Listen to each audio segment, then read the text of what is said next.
Join me in making this beautiful baby alpaca turban headband on my new Addi King size. Coming up. Today I'm making a turban alpaca headband on my new Addi King size. I've got 2 balls of waste yarn. I'm going to use a rose alpaca diamond yarn. It's about a 4 gauge. And I'm also going to be using cream alpaca from Diamond Yarns. This is not sponsored, by the way. I also have a handy dandy pair of scissors. And I have my yarn bowl. So I'm going to use this as my waste yarn. So we're going to cast on with waste yarn, and I'm going to go back and forth. Make sure that the little door for your yarn guide is shut so your hooks don't hit on here. And we're going to weave back and forth, alternating each hook, and go all the way around until we come to meet the other side where the first black hook was. And then I'm going to place the yarn into the yarn guide and shut the door. Don't forget to do that. It looks like we're in good shape. So I usually do about 5 to 8 rows of waste yarn.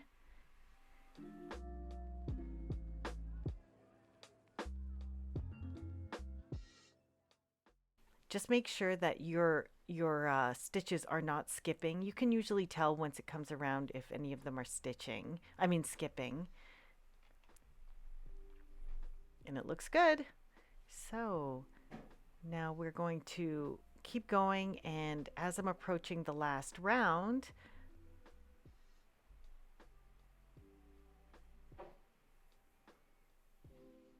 here we are.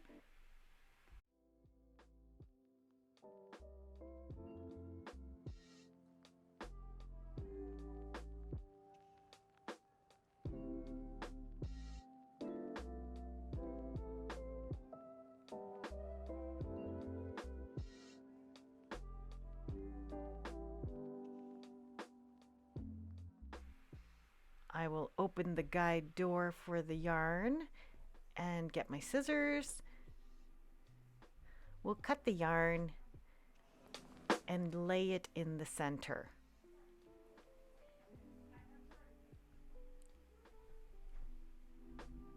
Then we'll get the first color of the yarn that we'll be using for the headband turban, and lay it next to the strand that we just cut. Then put it in the guide, shut the door, reset the counter, and start cranking. Now this pattern is 96 rows. So we're going to do half of those rows in the first color, which is my rose color, and that's 48 rows, which we're going to do of the full headband turban. So just 48 rows at this point. Again, make sure that you're not skipping any stitches as you're doing your first row. I sometimes will do a gentle tie here. Now I don't fully tie the whole thing like into a knot, because eventually I'm going to be taking the waste yarn off once we seam together at the end, which I'll show you how to do. But I just like it so that it's nice and stable and tight. And through the magic of YouTube, I will jump ahead to about the 22nd, 23rd row. At this point, I just want to make sure that none of the fabric is snagging and that it's nice and clean. It's perfect. So we'll jump ahead a little bit further to about my 45th row, which is about halfway to the point where the headband should change colors. And 48. Perfect. Now I'll switch to my second color, which will be cream baby alpaca. I'll just go ahead and cut the yarn, open the yarn guide door and lay it inside. Then I'll take my alternate color, which will be cream, and lay the strand next to where I left off the first strand. Close the yarn guide door, and I like to hold it steady while I get going again. Make sure you close the door like I mentioned. And it's not snagging or anything. I'm going to hold the yarn steady and knit up to 96 rows. Now I'm holding the ends to make sure that the yarn doesn't get snagged anywhere and make sure my stitches aren't skipping. Now at this point I want to make sure that I tie the two colors together because these ones want to stay together. But I also want to knot it to the point where I'm not creating too much tension and all the stitches are still consistent. So now I'll continue cranking. And here, once it starts touching the table, I'll usually pull it up so it doesn't drag on the bottom. This feels so soft.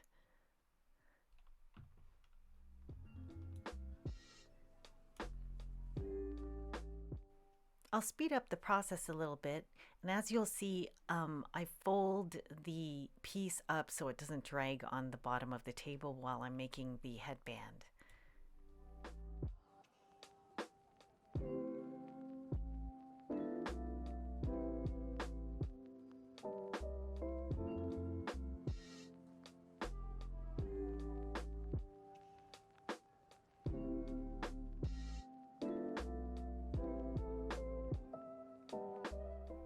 Yay! So I'm at the 96th row, and I'm going to go ahead and cut the yarn, open up the guide, lay the yarn inside, and attach my waste yarn. Close the door and hold the piece while I attach the waste yarn. Now I really like using waste yarn because it stabilizes the fabric for when I need to seam the edges. You could do it without the waste yarn and simply take a threaded darning needle and pull all of the stitches up from each hook. But I prefer using waste yarn because then I can count on that I'm not going to lose a stitch and the fabric stays fairly stable and consistent. So just like the start, I'm going to do about 5 to 8 rows of waste yarn rows. And at the end, I'll take the waste yarn out of the yarn feeder and crank it so that all of the stitches will fall off of the hooks. Whoops, I almost forgot to shut my yarn door there.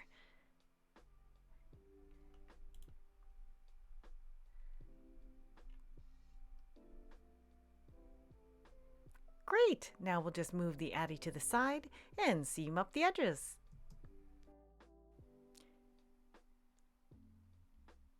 At this point, my piece is about 24 inches. We're going to stretch it out first and measure it to make sure that it's the right length. And yep, it's 24 inches, which is lovely.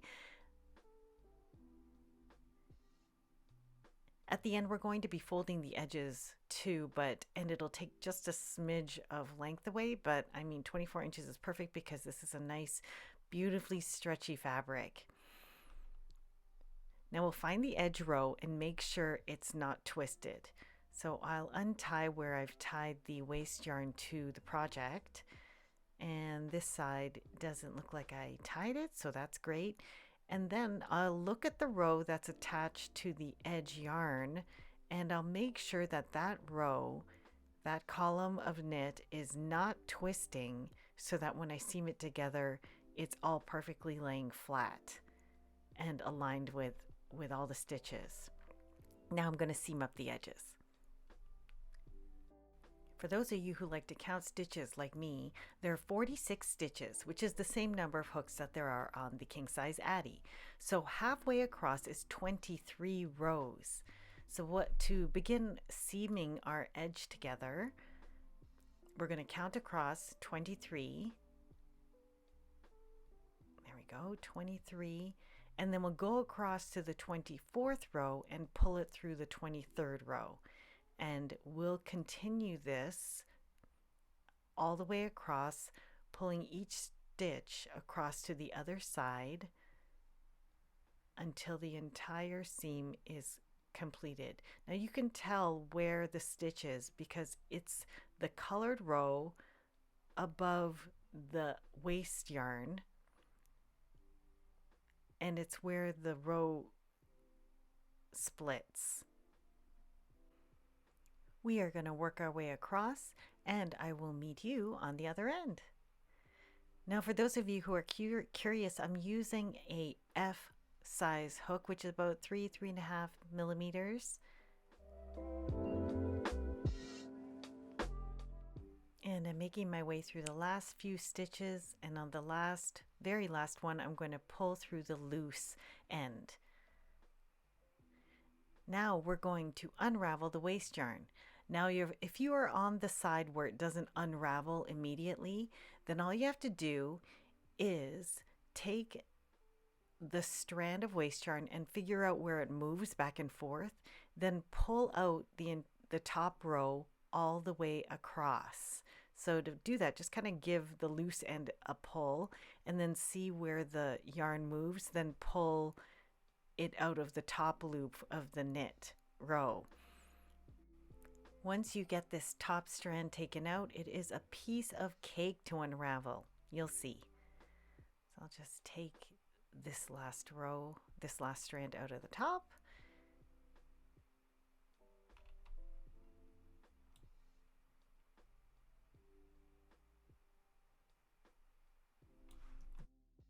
And once you get it off of that last stitch, it just falls off like butter. You could just unravel this whole thing.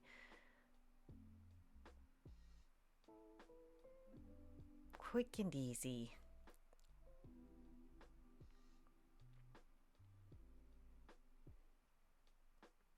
So satisfying when you do this. Now you want to double check that you got every single stitch. You didn't miss one. If you did miss one, you can always take some scrap yarn and weave a end through it, so then you catch the stitch at the top. If you don't weave in that stitch, then it'll unravel that column of yarn in the knit. So you want to make sure that you do have every single one. So now we're going to go to the other side and work on the other seam. Just like this one. Now I didn't tie the waste yarn to the piece, so we can just count our 23 stitches across and get stitching.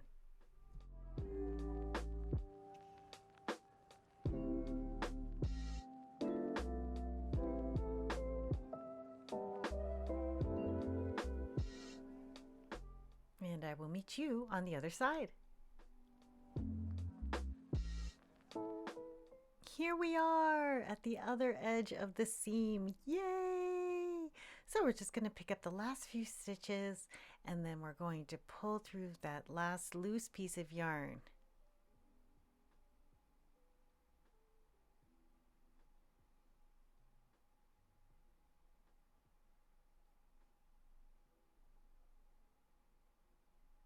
Beautiful. And now this side is the easy side that you can unravel, so you just give that a good tug.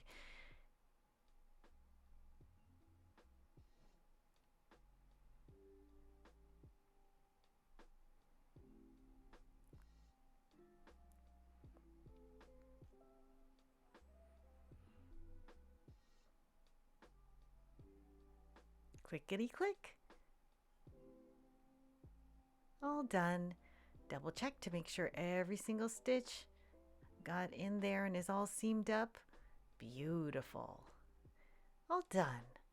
Now we're going to fold this up and seam the two folds together. So you make the first fold like a C, the letter C, and then the other fold goes inside of the C, opposite.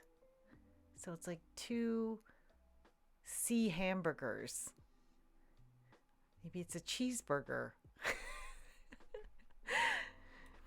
There we go. And now we're going to seam the edge together.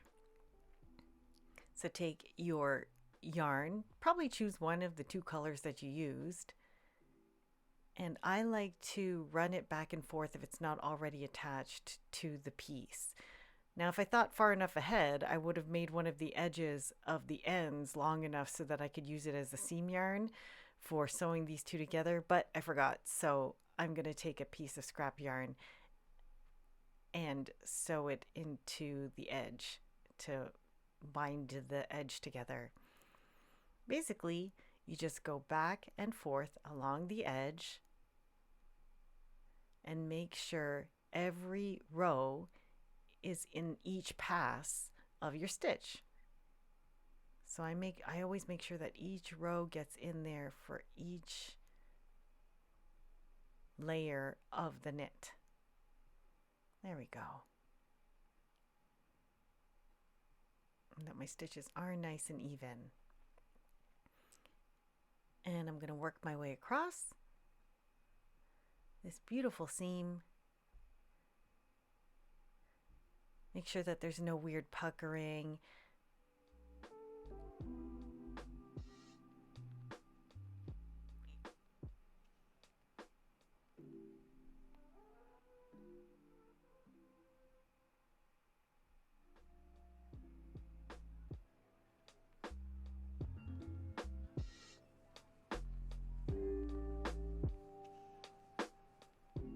Now we're at the other side of the fold.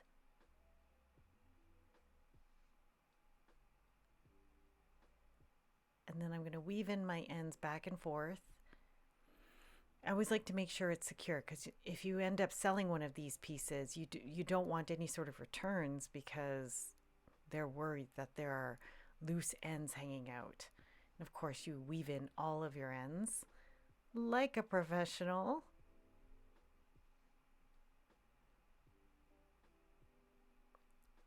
And weave it in into the color that it is appropriate to. Just makes it look nice. You don't want any of these ever popping out if they decide to wash it. Beautiful. And then you can hide the little end inside when you give it a good tug. There you go.